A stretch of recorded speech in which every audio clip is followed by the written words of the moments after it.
काय नाही. भाऊ खरं तर प्रभाग 2 कडे सगळ्यांचं लक्ष होतं. शालन शिंदे तुरुंगात होत्या बाळासाहेब सरवदे हत्या प्रकरणात आणि त्यांचा विजय झालाय, धक्कादायक विजय आहे. तुम्ही कशा पद्धतीने बघता याकडे? ही लोकशाहीची आणि बाबासाहेब आंबेडकरांनी जे संविधान संविधानाची हत्या आहे.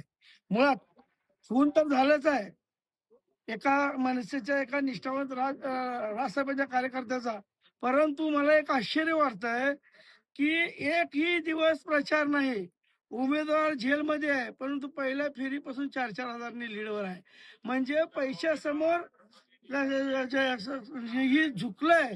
सत्तेसमोर सत्तेचा गैरफायदा घेऊन ईव्हीएम ताब्यात घेऊन ह्या लोकांनी जी आज ह्या प्रभागामध्ये जे दुःखदायक जी झालं ह्याच्याबद्दल मला खेद वाटतोय की खरोखरच सत्तेपुढे शहाणपण चालत नाही.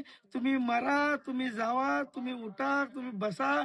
तुम्हाला आम्ही गृहीत धरलेलं आहे. आम्ही जेलमध्ये बसतो, आम्ही एक दिवस प्रचार करत नाही, आम्ही काही करू शकत नाही. परंतु सत्तेच्या जीवावर, पैशाच्या जीवावर आणि आमच्या सत्तेच्या मस्तीवर आम्ही निवडून येऊ शकतो. हे त्यांनी एक चपराक या 2 नंबर प्रभागातील जनतेला आणि जो आमच्या समाजाला सुद्धा दिलेला आहे. कारण मला सुद्धा आश्चर्य वाटतंय, समाजातील बूथवर सुद्धा एकही दिवस प्रचार न करता 50% त्यांनी मतं घेतात. अहो बाकीचं तर सोडा, ज्या ज्याचं घर जळलं आज त्याची बायको, त्याची 2 लहान मुलं, 2 मुली आज एवढा अख्खा महाराष्ट्र रडतोय. तरी सुद्धा जर ह्यांना ठाऊ फुटत नसेल तर हे निष्ठुर आहेत.